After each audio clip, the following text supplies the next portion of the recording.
Instituto Nacional de Antropología e Historia. Secretaría de Cultura. Gobierno de México.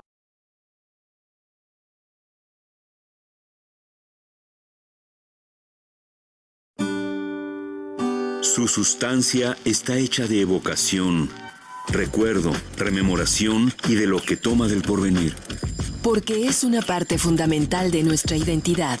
Somos nuestra memoria. El programa del INA que nos lleva de viva voz con los especialistas. Somos nuestra memoria. Somos ese quimérico museo de formas inconstantes, ese montón de espejos rotos, escribió Jorge Luis Borges. Muy buenos días, esto es Radio INA.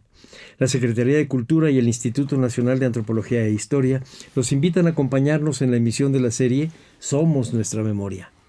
Yo soy Salvador Rueda y en esta ocasión contamos con la presencia del doctor Francisco Mendiola Galván, coordinador nacional de arqueología del INA, pero en realidad es mucho más que eso. Es un arqueólogo que es básicamente un intelectual completo.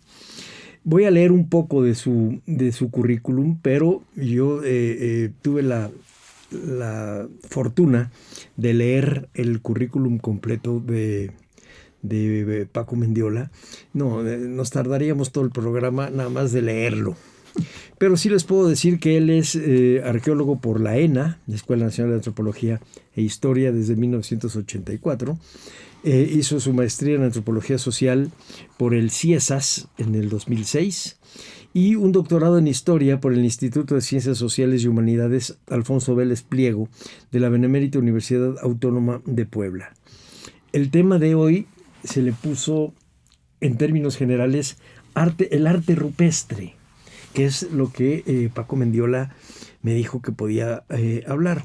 Me pasó algunos materiales y creo que vamos a hablar de mucho más que el arte rupestre y sé que nos vamos a hundir en algo que él deja ver en algunos de sus trabajos, que tiene un sentido mucho más profundo y humanista. Es decir, ¿qué hay atrás del arte rupestre? ¿Qué mueve para que los seres humanos del centro norte de México, pero también del área mesoamericana y también de otros lados del mundo, hayan pintado o hayan grabado o hayan diseñado sobre piedras, sobre cerámica, en abrigos rocosos, en cuevas? Estamos hablando de una manera de comunicar, Paco, que tiene miles y miles de años. Bienvenido, Paco. Muchas gracias. Buenos días. Gracias por la invitación a este programa. Vamos a empezar primero con una explicación para todos nosotros. ¿Cómo defines el arte rupestre?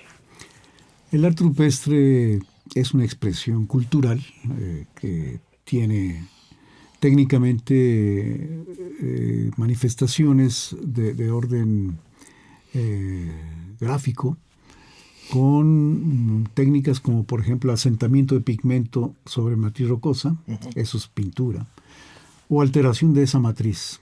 El soporte rocoso pues es muy proclive o adecuado para graficar. En ese sentido, pues tenemos básicamente esas dos expresiones técnicas del arte rupestre. Pero también se considera dentro del arte rupestre a los geoglifos, es decir, figuras muy grandes realizadas sobre extensiones de terreno que pueden ser observadas desde altura. Puede ser desde una avioneta, un dron, o desde la cima de una montaña. Entonces, pues, un ejemplo muy claro de estas expresiones geoglíficas son las figuras de Nazca en Perú, ¿no? Que es la más conocida, pero hay muchos lugares del mundo.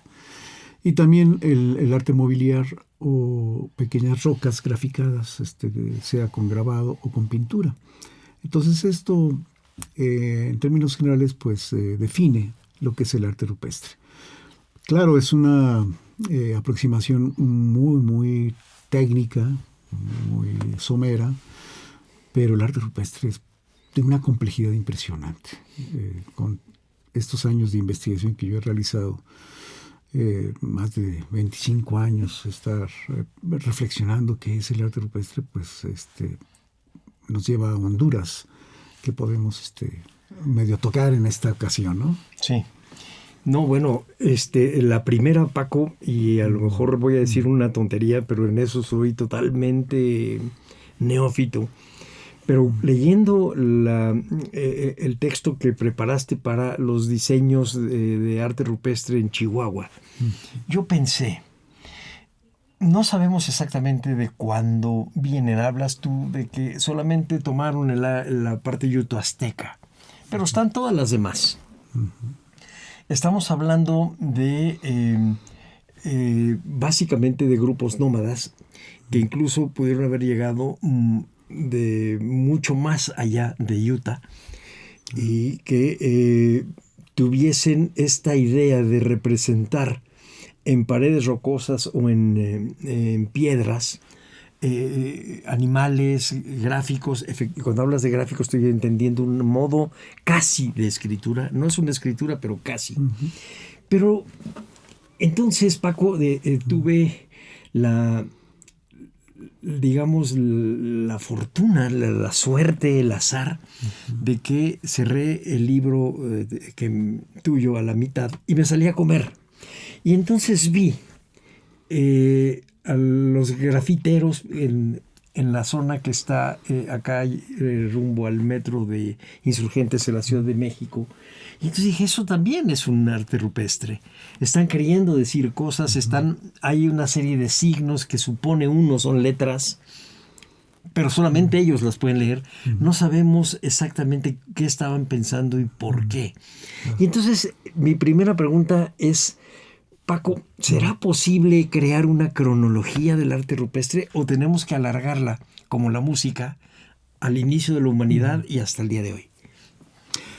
La graficación sobre matriz rocosa, y que genéricamente o de manera estandarizada se le conoce como arte rupestre, así en todo el mundo, o rock art, que ese es, digamos, el término común, tiene algo que es innegable: la capacidad de abstracción de no solamente el Homo sapiens sapiens, Cro-Magnon, sí, exactamente, sino también Neandertal, y se ha descubierto que el Homo naledi tiene también expresiones graficadas, ¿no?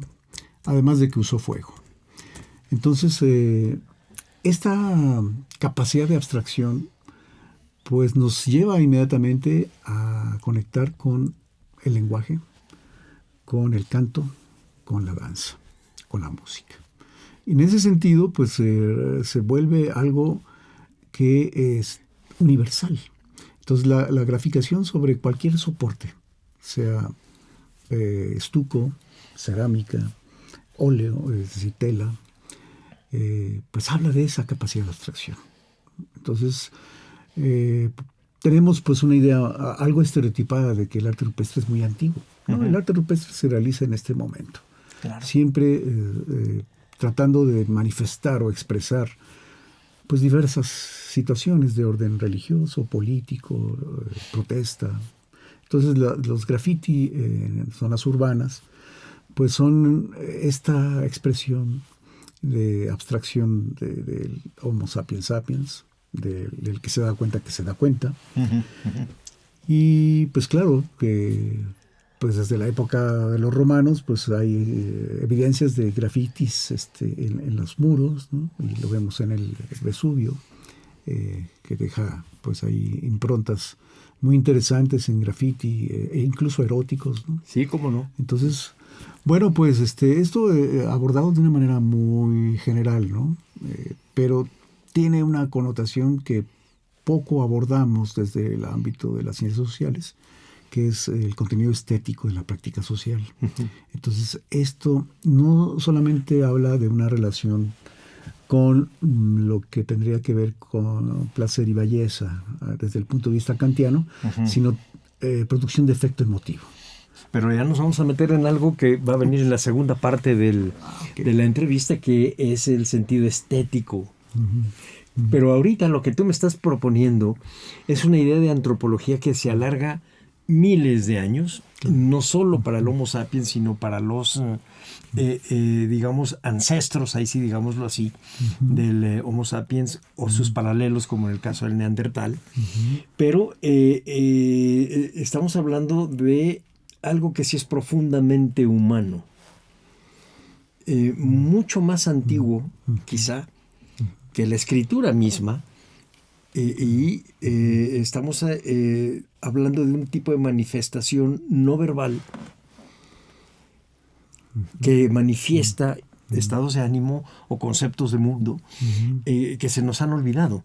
Pero de alguna manera hay una parte de nuestro cerebro que la está repitiendo, la está repitiendo, la está repitiendo. Y entonces lo que tú estás definiendo, para mi gusto, sí viene a abrir un horizonte sobre la idea ahora de moda de humanismo,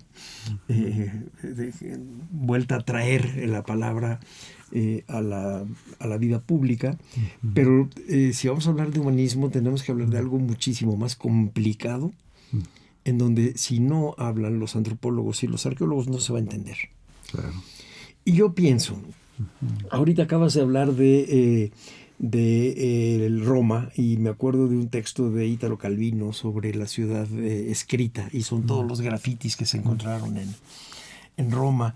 Y pienso de repente en la cueva de Guerrero de la época olmeca, y pienso en Altamira, y entonces dices, bueno, ahí hay un punto que conecta, Claro. que nos vuelve universales. Totalmente, claro. Y entonces el trabajo que están haciendo ustedes, Paco, al meterse en esto, yo creo que sí va a simbrar una idea de la ciencia social basada en decir que las cosas son exactas porque las podemos datar. Esto no se puede datar. Pues hay una obsesión en la arqueología universal, mundial, de saber cuál es lo más antiguo. Okay. Eso tiene que ver con una antecedentitis. O sea, ¿Antecedentitis? Sí, lo cual nos lleva a esa obsesión, ¿no? De saber que esto es muy antiguo. Y entonces se pierde la dimensión de la expresión graficada sobre matriz rocosa, por ejemplo, ¿no? En donde pues tenemos que abrir los canales de sensibilidad al respecto de esa expresión, independientemente de su cronología. Por supuesto es muy antiguo, pero el arte rupestre no tiene por qué ubicarse en algo que es prehistórico nada más, ¿no? Hay arte rupestre colonial, hay arte rupestre de la época cristera, ¿no? Hemos encontrado en la Sierra Norte de Puebla evidencias de cruces en donde se realizaba pues el acto litúrgico, dada la prohibición de hacerlo en las iglesias, ¿no? Y en ese sentido, pues hay distintas cronologías, ¿no? Son importantes, por supuesto, ubicar en el tiempo este tipo de expresiones, pero no es lo único.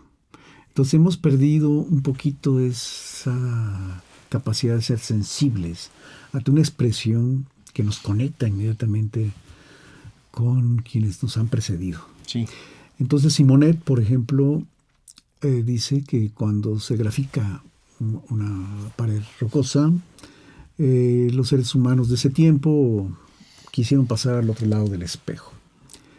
Y eso me gusta mucho, es una metáfora bien interesante, pero nosotros cuando queremos saber qué quieren decir estas expresiones graficadas, también queremos pasar al otro lado del espejo.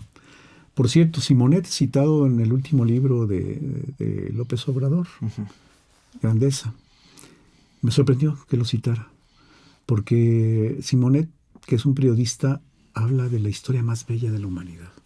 Y ahí refleja ese sentido sensible ante la expresión graficada. Yeah. Y hay mucho que decir en ese sentido, ¿eh? No, sí, pero muchísimo. Lo que te estoy diciendo es que yo siento que lo que nos estás platicando, lo que yo leí, y si lo podemos hacer extensivo, viene a cambiar paradigmas del trabajo antropológico y de la función de la historia como una ciencia, lo digo entre comillas, exacta, porque data, porque se meten fechas. Claro. Y esto no tiene nada que ver con eso. esto tiene que ver con algo mucho más esencial del ser humano, mucho más antropológico. Claro. Y la idea de irse del otro lado del espejo está bonita, pero podemos pensarla en uno de los diseños que tú pones en el catálogo de los diseños en Chihuahua, que son las serpientes, del otro lado del río, porque las serpientes estas que tú pones, que irán acompañando este programa, son como un río que va corriendo. Entonces estás en la otra orilla, la otra banda del río. Exacto. Y efectivamente, creo que ese es el sentido de la gente que está haciendo estos diseños. Ahorita vamos a aterrizar en tu trabajo sobre Chihuahua. Me gustaría nada más, porque siento que es muy importante que entendamos la profundidad de un trabajo sobre arte rupestre que en primera instancia parecería que estamos yéndonos a lo más primitivo, y no estamos yéndonos a lo más primitivo, estamos yendo a lo más esencial. No es lo mismo el principio que el origen, y no es lo mismo lo primitivo que lo esencial. Y contigo y con este trabajo estamos yéndonos a lo esencial. Porque estamos yéndonos a la idea de diseñar. Exactamente. De tener una forma de pintar al mundo. Bien. Sí. Cosmovisión y cosmogénesis también. Pero ahora platícame algo tantito. ¿Cómo caíste en hacer estudios de arte rupestre? Esa pregunta es fundamental, ¿verdad? En un ejercicio de comprensión de qué hacemos, por qué hacemos lo que hacemos. Te debo citar pues a lo mejor un lugar común, pero es verdadero, y es el de infancia es destino. Okay. Yo en el año de 1965 tenía 5 años y tuve la oportunidad de conocer la Cueva de Altamira en España, Santander. En ese tiempo pues había cero turismo, ¿no? Mis padres tuvieron que llamar al vigilante para que nos alumbrara. Pino tomó su lámpara, no de luz como ahora, ¿no? Que tenemos luces modernas, ¿no? Sino una lámpara sorda, y alumbró a los bisontes. De luz amarilla, sí. Y en ese momento el juego de luz con sombras hizo que los bisontes se movieran. Okay. Fue impresionante para un niño de 5 años como yo. Ese momento fue mágico. Pero yo lo olvidé hasta después de 26 años. Volví a ver arte rupestre y hubo una eclosión, hubo una especie de renacimiento. O sea, me atrapó, ¿no? Entonces, a partir de eso, que fue en el norte de Sinaloa, de 1987-88, yo me dediqué con pasión al tema, pero así con una fuerza inconmensurable, ¿no? de investigación, de estudio, de comprensión, con una línea muy sensible, muy de la parte estética. Y entonces pues ahí surge ese estudio pues sistemático, porque pues tengo las bases de la arqueología para hacerlo, ¿no? Muy ligado, por supuesto, con la historia del arte, ¿no? No lo niego, y no hay que negarlo, ¿no? Y también, pues, tomando ideas de quienes no son profesionales, muchos aficionados, a ese acercamiento tan apasionado, a una expresión graficada sobre roca, ¿no? Y claro que yo no lo supe hasta que hice un ejercicio de carácter antropológico, pero personal, dado que la profesora María Bertelli nos pidió que nos preguntáramos por qué hacemos lo que hacemos, en el sentido de hacer un ejercicio de regresión hasta llegar a un punto en donde nos dé la respuesta.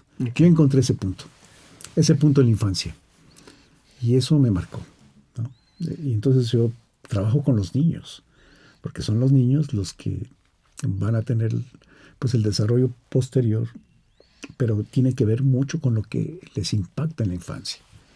Por eso qué bueno que tenemos un programa de arqueólogos en apuros de Jaime Delgado. Es una maravilla, ¿eh? Trabaja muy bien con los niños. Hay que hacerlo con los niños. pero yo voy a regresar al adulto. Me vas a perdonar, Está bien. pero voy a regresar primero a las cuevas de Altamira y la luz amarilla. Porque yo me imagino las manos que van trazando los bisontes, con qué luz están pintando. Y el efecto es ciertamente el efecto de movimiento. No están plasmando un animal muerto, sino un animal vivo y quizá a punto de morir, porque hay algunos que están atravesados por dardos. Pero lo mismo el de Sinaloa. ¿Cómo lo hizo? Decía Gombrich que no hay arte, hay artistas. Platícame tantito de cómo imaginas tú que hicieron tanto los de Altamira como los de Sinaloa, como los de Chihuahua, como los de la zona norte en Arizona hacia Utah, o los cristeros de Puebla. Claro. ¿Qué hicieron? Platícame cuál sería el mecanismo mental. Pues es un acercamiento espiritual, definitivamente.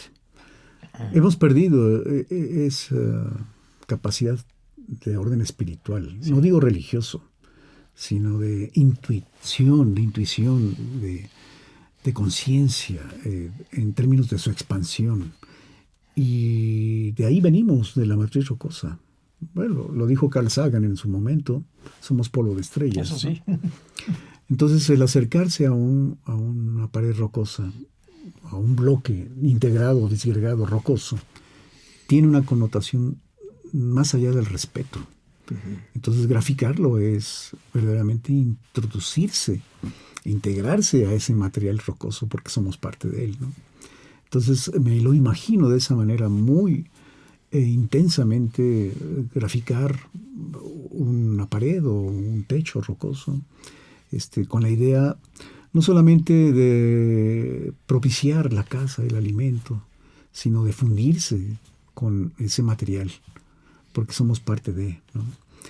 Ante la materialidad tan obsesiva del mundo occidental y de este capitalismo salvaje, pues hemos perdido esa sensibilidad, ¿no? De acercarnos pues a este medio natural, ¿no? Que puede ser la roca, la tierra, el agua, el viento. Entonces fundirnos con todos esos elementos pues rompe la visión categórica de lo interno y lo externo. Somos uno, ¿no? Ahora el que está picando la cresta eres tú.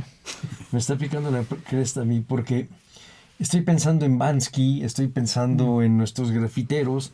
No tiene nada que ver con el capitalismo, pero nada que ver. Yo estoy hablando de algo que va mucho más allá de este tipo de calificaciones y que se da como una manifestación de ser humano. No importa si estás hablando del periodo feudal o estás hablando del Nueva York de hoy. Claro. Y exactamente esta espiritualidad no se ha perdido. En todo caso, a lo mejor la tienes acomodada en otro lado. Pero no se ha perdido que tú vas y te enfrentas a una pared o a una roca y ves a alguien que pintó, aunque sea una caricatura, y algo te está diciendo. No te es... no te pasa inadvertido. A veces te enoja. Claro. Sí. Pero efectivamente ahí hay una intención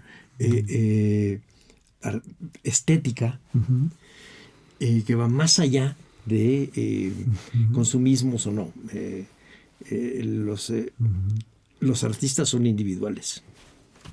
Siempre. Definitivo. Claro. Ahora, vamos a regresar a Sinaloa, 1987. Sales del refugio rocoso donde está esto y ¿qué piensas? Trata de convencerme que yo debo ser un arqueólogo que se dedique a arte rupestre y no a Montalbán. Sí, bien. Sí, bueno, la experiencia de estar en el norte del país fue muy importante porque no nos enseñaron en la Escuela Nacional de Antropología e Historia, donde yo estudié la licenciatura en arqueología, esa otra realidad, la realidad del norte. Siempre en una visión etnocéntrica del mesoamericanismo, o del fijismo mesoamericano, como lo decía Luis Vázquez León, y no vimos lo que hay después de esa monumentalidad mesoamericana. Y se piensa que el norte de México es ausencia, ¿no?, de monumentalidad. Sí. Pero ¿qué es la monumentalidad? Si ya tiene una connotación etnocéntrica, ¿no? Entonces, en el norte de Sinaloa, al momento de darme cuenta que yo podía estudiar esto, para traducirlo en una tesis de licenciatura, pues me aboqué a eso. Pero sí hice un atisbo importante, la situación estética presente en este tipo de graficaciones. Y ahí empecé a trabajar esta situación sin ser filósofo, pero no importa. O sea, hay filósofos que hablan del arte rupestre sin ser arqueólogos. Claro. Y entonces yo voy del otro lado, ¿no? Claro. ¿No? Pero puedo hacer, sin problema. Ha habido críticas en este sentido de que esta burbuja etnocéntrica no permite otras cosas que no sean arqueología, ¿no? Arqueología desde el punto de vista muy técnico, ¿no? Muy marcado por el positivismo, el neopositivismo. Hay que romper esas visiones. Y entonces me han comentado en algunos pasillos, ¿no?, que lo que yo hago no es arqueología, sí, de ese calibre. Pero ¿qué es hacer arqueología? Si no es formar una serie de elementos para el pensamiento, ¿no? Y podemos abordar filosóficamente cualquier tipo de expresión material producto de la actividad humana. Es posible, no hay límites. Y además hay libertad de investigación, ¿no? Entonces, eso lo genera el norte de Sinaloa con tantísimos sitios que yo registré y que yo puse en una tesis 36, ¿no? Y que hice análisis morfológicos sobre ello. Pero siempre estaba presente este elemento de la estética. De la estética no solamente kantiana, como decía hace un rato, sino también de la producción de efecto emotivo, a la Mandoki, que es una filósofa que estudia la estética de la cotidianidad, ¿no? Entonces, bueno, viene pues una pasión incrementándose, ¿no?, todo el tiempo por esta situación de la estética que es gozosa, pero también pues muy marcadora en el quehacer de la ciencia, ¿no? Es posible. No podemos separarlo. No, pero por supuesto que no. No. El que lo haga está cometiendo un error. Bueno, ya vamos a adelantarnos porque vamos a llegar a la estética. Yo lo quería dejar para después. Pero efectivamente lo que encuentra uno en esas rocas y en los diseños que tú viste, hay un pensamiento detrás. No son accidentes, no son rayones hechos azarosamente, sino hay una intención y hay un gusto. Y hay una forma y hay una regla que te repite patrones. Por supuesto. Y haces, hay una forma que repite patrones tan importantes que uno puede ver uno de los diseños que es un ratón y reconoces hoy que es un ratón, pero pintado por un hombre en 4 líneas hace 1000 años. Por supuesto que hay una estética. Claro. Definitivo. No, si no, eso lo hemos encontrado, los arqueólogos son los primeros que nos lo han mostrado aquí mismo en Radio INA, cuando se hizo el programa sobre la trampa del mamut, la manera como se armó este altar con este mamut de defensa rota y la vértebra enfrente, los omóplatos en sí. Hay una estética, hay una intención de llamar a algo más. Claro. Claro que hay una estética.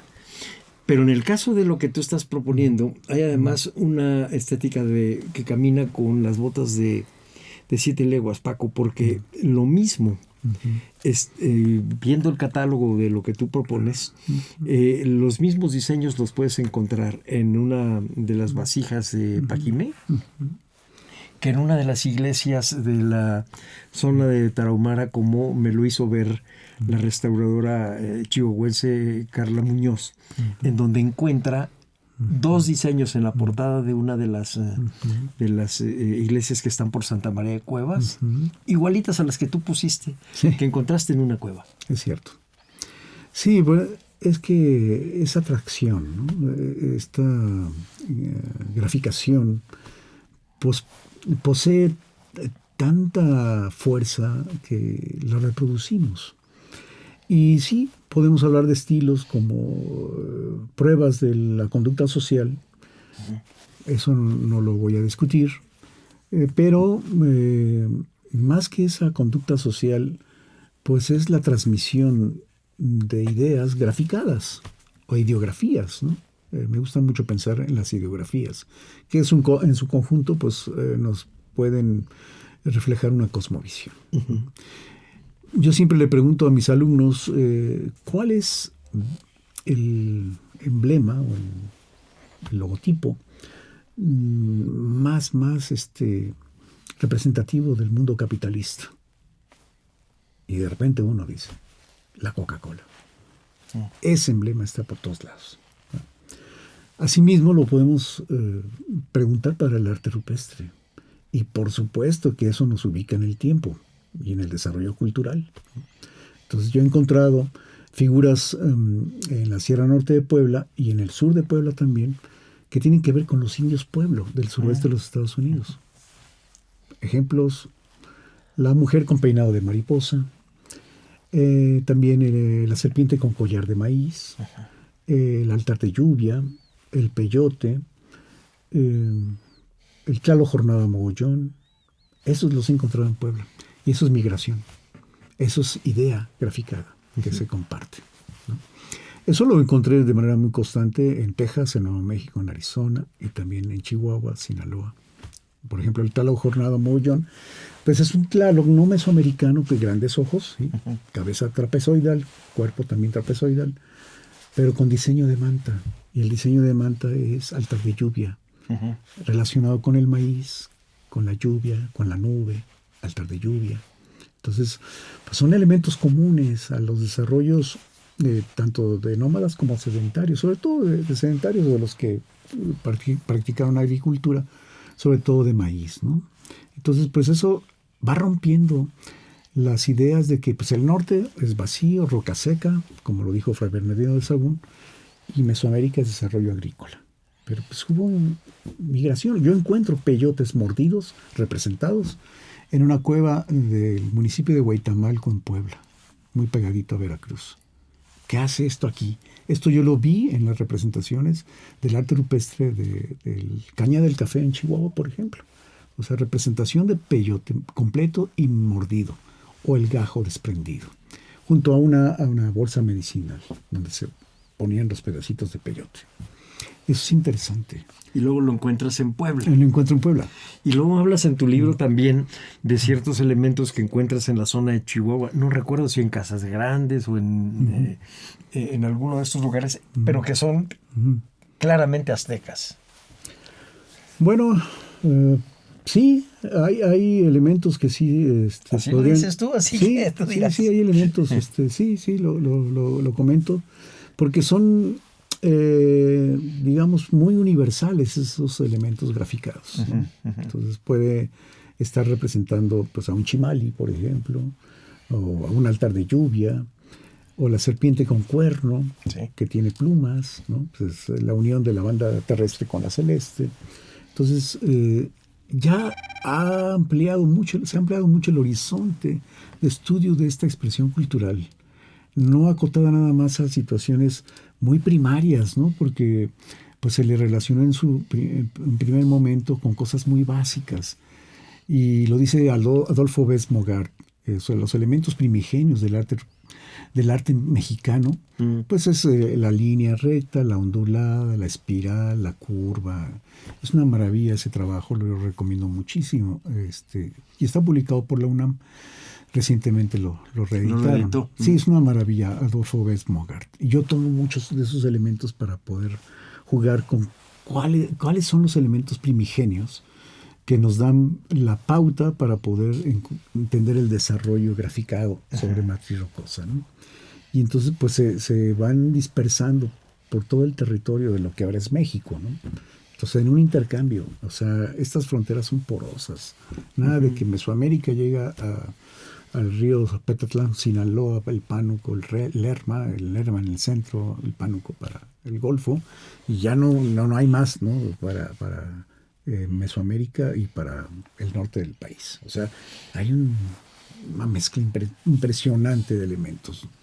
Pues, por ejemplo, el Cocopelli es un flautista que lo hemos encontrado en Michoacán, pero es de Arizona, ¿no? Entonces hay intercambios ahí interesantes. Bueno, por supuesto, las influencias mesoamericanas, mutilación dentaria, deformación craneal, en Paquimé, en Casas Grandes, ¿no? Entonces, Pues hay todo un universo que estudiar todavía, ¿no? Pero sí se va cambiando la idea de que el arte rupestre pues responde a una situación muy elemental y que pues no tiene gran variación. Eso es un gravísimo aproximación reduccionista. Sí, claro. Hay que abrir el horizonte, ¿no? Sí, porque uno pensaría, precisamente porque lo ignoramos, que el arte rupestre es simplemente 3 o 4 trazos geométricos, cuando en realidad hay un mundo detrás. Y además es riquísimo, es variadísimo. Tú por ahí, en uno de tus libros sobre la geometría de la memoria, me parece que le pusiste, hablas de cómo hacer una tipología de los elementos. Como te propusiste hacer un catálogo, había que organizar de alguna manera. Sí.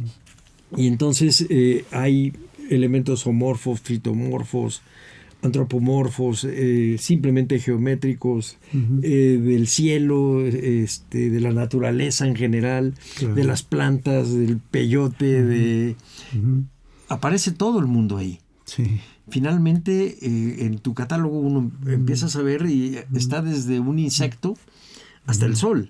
Sí. Está todo. Es cierto. Está todo. No había televisión en esos tiempos, ¿no? Entonces había que reproducir la parte universal.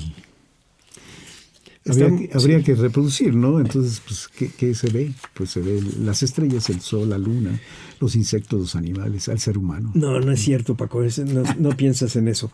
Porque una cosa que dices muy bien en tu texto es que para hacer eso se preparaban, lo hacían con una intención. No era llegar y simplemente rayonear. No.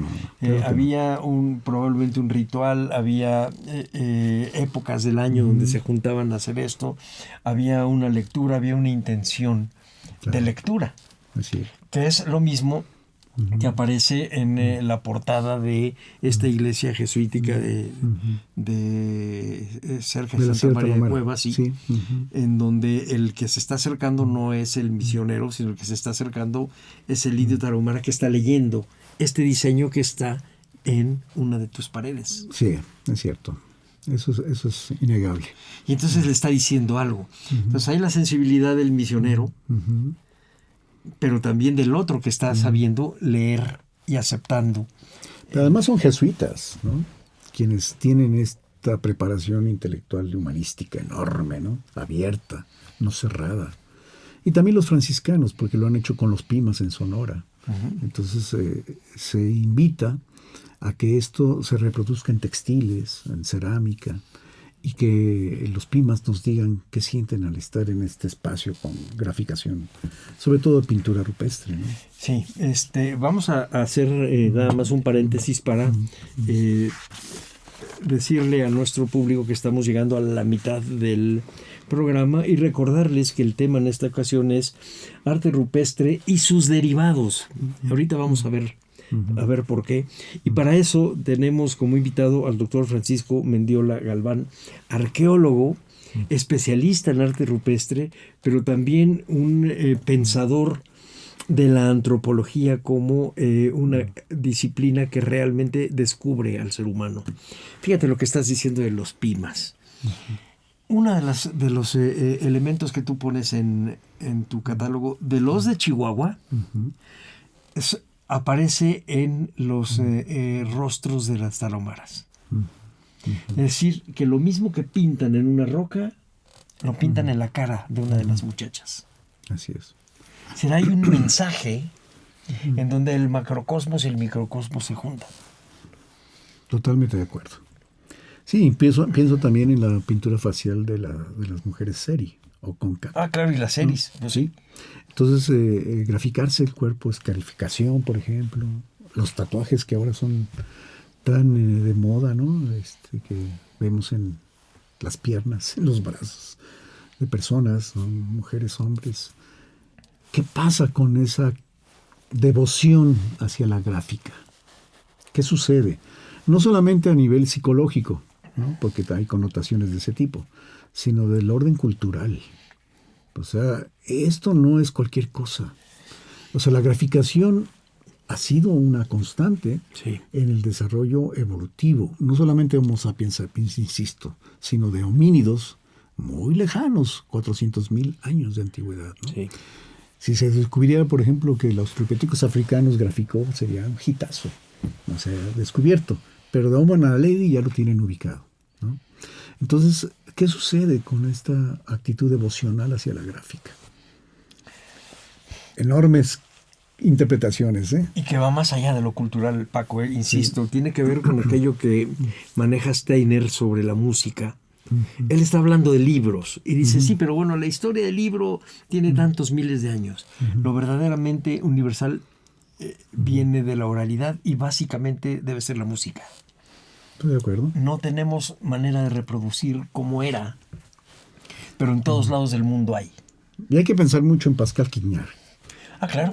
El odio a la música, por ejemplo, es un libro maravilloso que rompe Sí, cómo no lo conozco. los estigmas o las marcas de que la música siempre es placentera, ¿no? Sí, Se sí. asocia a No, cosas terribles, ¿eh?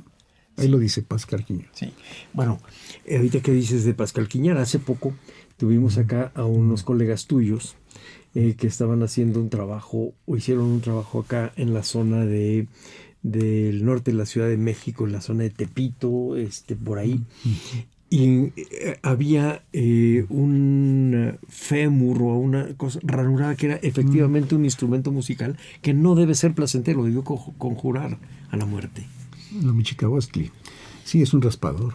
El raspador. Sí, exactamente. Bueno, la música sí está presente en estos espacios, sobre todo de cavernas del Paleolítico Superior Europeo. O sea, estoy claro en ese sentido. Porque hay formaciones geológicas como las estalactitas y las estalagmitas que son sonoras. Y hay rocas muy musicales, ¿no? Se oye. ¿Cómo no? En Guerrero está la Tecampana. Sí, por ejemplo, ¿no? Entonces la música sí, y además pues mi formación musical también me permite abordar este tipo de situaciones en un sentido muy combinado, ¿no? Entre la graficación y el aspecto sonoro, musical, ¿no? Fíjate, no me estoy equivocando al decirle a nuestro auditorio que estamos platicando no con un arqueólogo, digamos, duro, desde el punto de vista de la ciencia dura, sino con un humanista. Es decir, con alguien que tiene una formación mucho más amplia y que tiene un horizonte sobre lo que es el ser humano y sus posibilidades que van más allá de los estamentos culturales. Y en eso, Paco, puedo decir que le cuesta trabajo a la gente, le cuesta trabajo a los funcionarios apoyarte. Y por eso un catálogo como el que se hizo en Chihuahua es difícil de conseguir en otros lados, aunque también haya pintura rupestre. Te doy la razón. Y este catálogo, como así lo llamas, que tuvo el título de Geometrías de la Imaginación, sí, Iconografía de exacto. Chihuahua, ese fue un verdadero éxito editorial. Está agotado y es una segunda reedición. Se dio el permiso de que diseñadores, escenógrafos tomaran los elementos sin ni siquiera citar la fuente. Pues es que es propiedad de toda la humanidad, ¿no? O sea, no es mío. O sea, hay que acabar con el extractivismo. Pues no vamos a acabar con eso. La gente que nos está oyendo, que entienda que ese trabajo de compilación era de Francisco Mendiola Galván y de su equipo de trabajo. No tenemos por qué acabar con eso, perdóname. No estoy de acuerdo contigo. Bueno, está bien. Ya yo lo digo en el sentido de extraer. Generoso, pero Sí. yo soy envidioso. No, muy bien. Sí, es un libro que tuvo muchísimo rating, como se dice ahora, y que se sigue citando y citando, porque las personas tuvieron la oportunidad de conocer algo que no habían reparado, ¿no? Entonces se vieron en un espejo. Pues lo que te estoy platicando de la restauradora Carla Muñoz. Ella está en Italia. Sí. Y conoce tu trabajo y comentando con ella, ella me señala estas 12 imágenes en la portada de esta iglesia, que es un lugar jesuita, pero de los menores. Sí. Y está en tu libro, y no lo conocía. Entonces, cuando vio tu libro, me escribió rápidamente y me dijo, mira la página fulana de tal. Sí. Esos están en esta iglesia. Sí. Son arquetipos, ¿eh? Claro. O sea, claro. eso está ahí Carl Jung presente. No, porque claro que eso son nos conecta. arquetipos, pues, Digo, claro. es una metáfora de decir que pasas al otro lado del espejo, pero finalmente es una línea arquetípica. Claro. Y entonces yo he tenido el ejercicio con niños y con personas mayores, más allá de la tercera edad incluso, en donde les presento imágenes de arte rupestre de todo el mundo con metáforas. Los niños, la atención plena. Y las personas grandes se sueltan a llorar. Se conectan elementos. Yo no supe, ¿no? En un principio qué pasaba y me asusté. Me asusté porque se ponían a llorar de una manera muy fuerte. Y entonces pregunté a psicólogos qué sucedía. Se conectó el elemento arquetípico. Ajá. Van a dar una parte muy profunda de la mente. Lo que tú decías al principio. Sí. Sí. Entonces no es cualquier cosa esto del arte rupestre. No es nada más figuras asentadas sobre matriz rocosa. Tienen connotaciones impresionantemente profundas en el tiempo y en la complejidad cultural, psicológica. Y eso para hablar de las de matriz rocosa, pero manejas también ahí cerámica, la cerámica de Casas Grandes, por ejemplo. Sí. La cerámica de Paquimé, seguramente la cestería, que repiten los mismos elementos. Claro. Y efectivamente deben ser arquetípicos. De otro modo, no entendería yo por qué un par de líneas curvas es una serpiente. Y es una serpiente para ti, para mí y para cualquiera que lo vea. Relacionada con el agua, con la banda terrestre celeste. Y este ejercicio que realizamos el profesor Arturo Guevara Sánchez y tu servidor, pues nos llevó a plantear otro nuevo tema en la arqueología norteña, ¿no? Que era precisamente la expresión graficada más allá de los aspectos prehispánicos o antes de la llegada de los europeos, sino en la época colonial. Entonces se planteó el número de graficación colonial porque hay varias misiones en el norte de México que tienen graficación con ese sentido muy de lo rupestre, ¿no? No se hizo ese número. Pero fue una intención importante, producción de esta colección de iconografías de la imaginación de Conaculta en ese entonces. Y hay varios números de Michoacán, me parece del Estado de México, de Oaxaca. Riquísima en gráfica, ¿eh? Así es. Y ahorita que estás diciendo la época colonial, yo recuerdo uno de los diseños que está en tu libro, en el libro de ustedes dos, que es claramente un Espíritu Santo de los que aparecen en el Códice Sierra, oaxaqueño, pero que en el mismo códice dice que se compró a el Colegio de Santa Cruz de Tlatelolco. Estamos hablando de mediados del siglo XVI. Y está perfectamente diseñada la paloma y está en la pared rocosa que tú manejas en el norte de México. Sí. Bueno, hay sitios, por ejemplo, en la Sierra Tarahumara, de la cueva del padre Glandorf. Aparece en el libro de Espejo de Piedra, Memoria de Luz. Este es impresionante, pero no han puesto la atención debida porque falta esa sensibilidad. Es un personaje que carga unos animales y todo un tocado capital con una serie de motas, como se los ponen los rarámuri en la época de la Semana Santa. Entonces, toda esa situación funde no solamente la parte arquetípica, prehispánica, prehistórica, sino también la colonial y la presente, en un sentido etnográfico maravilloso, ¿no? Entonces... Porque la mente sigue siendo la misma. Sí, exacto.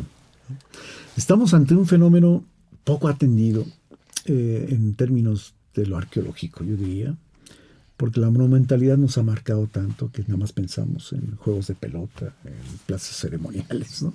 en montículos y en pirámides escalonadas. Está bien. A mí me abruma esa monumentalidad, debo decirlo, y lo he dicho incluso públicamente. Me abruma, porque hay cosas esenciales que no se han atendido. Una de ellas es el arte rupestre, ¿no? Pero fíjate ahorita que lo estás diciendo así. a mí lo que me abruma después de leer lo que tú me estás diciendo es la cantidad de producción humana que está en el norte de México. Sí. Yo, a lo mejor porque yo estoy acostumbrado a lo mesoamericano y sí, es monumental, pero ahí está. En cambio, está flotando. Es enorme, va desde la serpiente física, el animalito, hasta la manera como lo representan, claro. y aparece en toda la geografía del norte, y aparece como mitología, y aparece como... Y entonces, en realidad, a mí lo que me abruma es lo que desconocemos, la cantidad de voces que están flotando y que no estamos conociendo, pero que va a ser tanto o más cargada que lo que tenemos en Mesoamérica. Me gusta esa voz. No, pero lo que pasa es que así fue lo que me espantó. Sí, claro. Sentía como si fuera una nube. Claro. Además, ¿cómo lees tú a Mesoamérica desde lo que es la Gran Chichimeca? ¿Cómo se lee esa Mesoamérica? Incluso, ¿cómo se lee? No desde las fuentes coloniales que hablan de la Gran Chichimeca, desde Mesoamérica hacia el norte, ¿no? Desde Mesoamérica hacia el norte. Es que hay que hacer ese ejercicio. Porque ha sido la lectura del núcleo duro mesoamericano. Paco, siempre. Se lo estás diciendo a un zapatista. Sí. La manera de explicar a Zapata con Villa es eso que me estás diciendo. Sí, exacto, claro. Definitivo, sí. Me lo estás diciendo transparentemente. Sí, hay que hacer un ejercicio epistemológico. Sí. O sea, ¿cómo sabemos de esta realidad? Y nos hemos enfrascado en el núcleo duro de Mesoamérica, con todo respeto para López Austin y para Miguel León Portilla, pero no hemos tenido la capacidad de entender la Mesoamérica desde otro ángulo, que es lo que no es mesoamericano, ¿no? Pero ellos la entendían. López Austin, por ser además chihuahuense. Sí, Juárez. Pero yo recuerdo un buen libro de León Portilla sobre los chichimecas y la zona se llama Culturas en Peligro, y habla de toda esta zona de frontera, en donde él también se está asomando, está tratando de entender. Y se asoma a la Baja California. Claro. Con Clavijero, ¿no? Y con Del Barco. El del Barco, claro. Hace la edición del padre del Barco en Baja California. Sí. Entonces el arte rupestre se vuelve un pretexto para mí, para abordar otras cantidad enorme de temas, ¿no? Entonces, pero es un buen amigo el arte rupestre. Sí, pero totalmente. Sí. Totalmente. Sí. Déjame, estoy pensando en las rutas que pueden tomar la gente que va a Chihuahua, 60 kilómetros de la ciudad de Chihuahua. ¿Qué más encuentras yéndote hacia Durango? Pues hay bastantes sitios que han trabajado arqueólogos de una manera muy importante. La Cueva Pinta, por ejemplo. Hay el río Tepehuanes. O sea, hay sitios en todos lados. Y pues esto se ha trabajado por varios investigadores recientemente. Y pues nos ubica todo en una panorámica relevante de la gráfica rupestre del norte de México, del noroeste. Fíjate, Paco, que es que sí requieres hacer un atlas del arte rupestre, pero de ya. Sí, recientemente hemos entregado material para lo que llamamos el Rock Art New World, que trabaja Matías Strecker, Polman, arqueólogos importantes, uno boliviano, el otro me parece que es norteamericano o europeo, no me acuerdo. Pero bueno, hemos sacado volúmenes que hablan de este atlas, ¿no? Para dar a conocer públicamente lo que son estas expresiones en todo el país y en todo el mundo. Sí. No, China tiene unos sitios con arte rupestre impresionantes. Sí, entonces de la India. Hasta Australia. Eso sí los conozco. Es impresionante.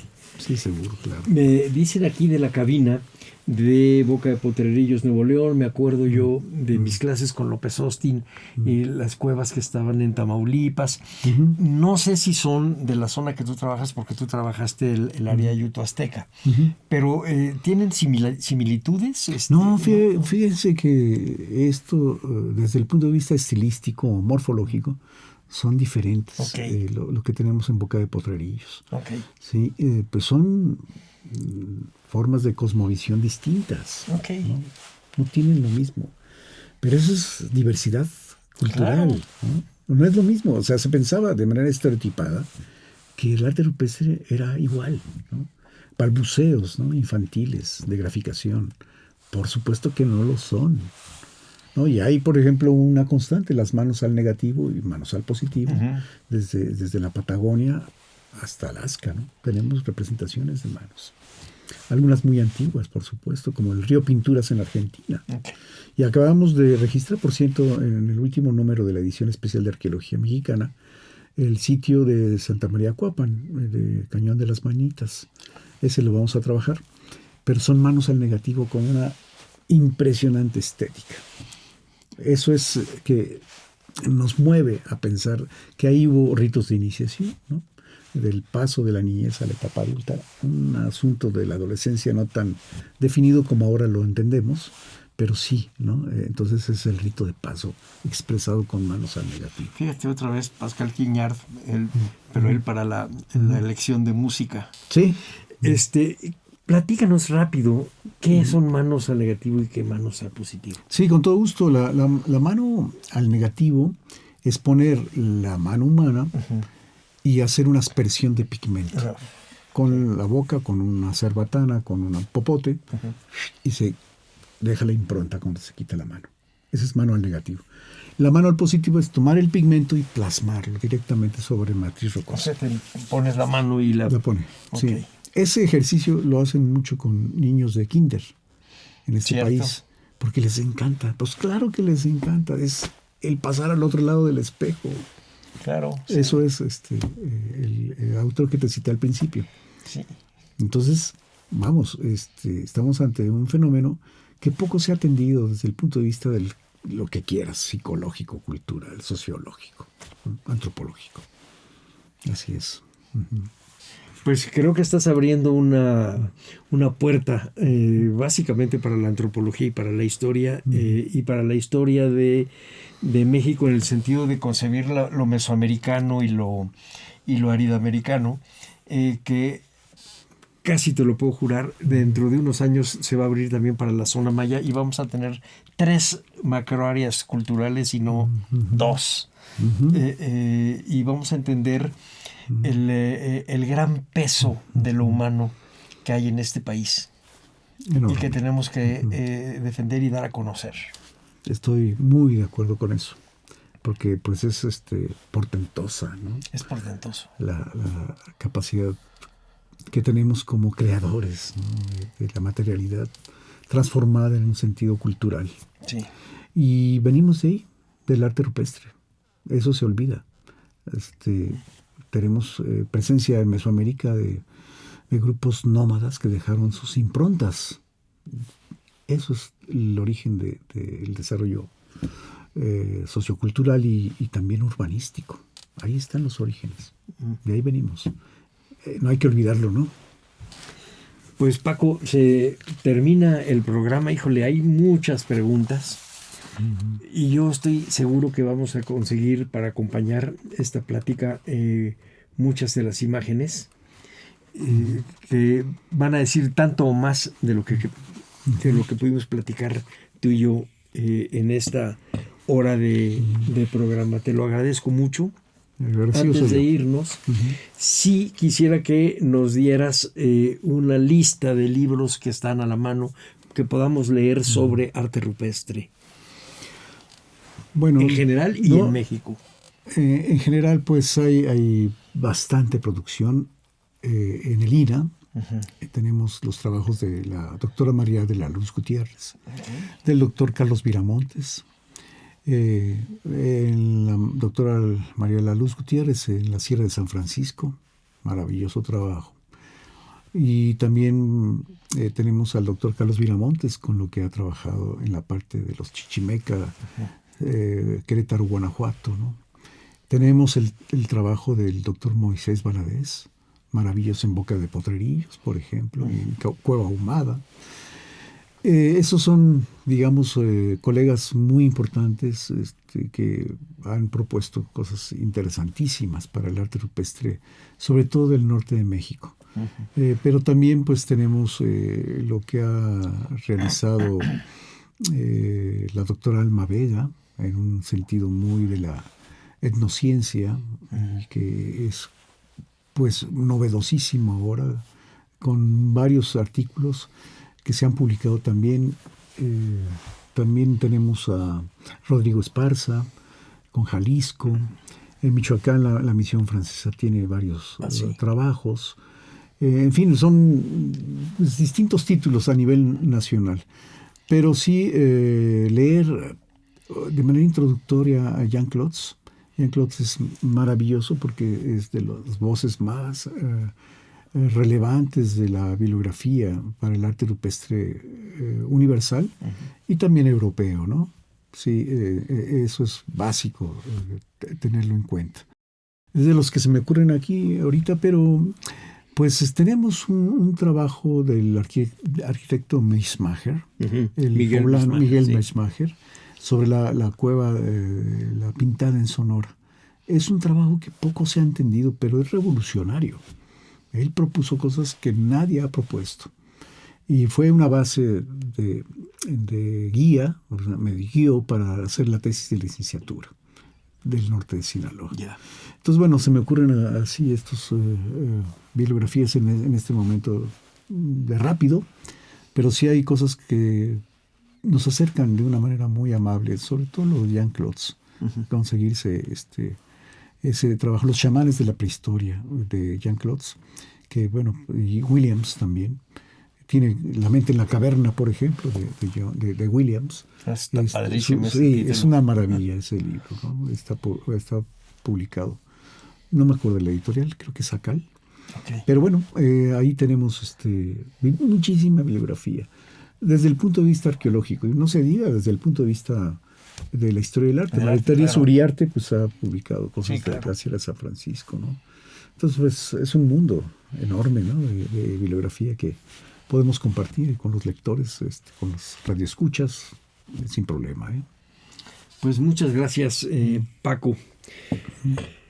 Así, a nombre de Radio INA, doy por terminada esta emisión que fue posible por la generosa participación del doctor Francisco Mendiola Galván, a quien con todo cariño llamo Paco. Gracias a nuestros escuchas por su atención. Les sugerimos consultar más de nuestra producción a través de nuestras distintas plataformas digitales en YouTube y Spotify.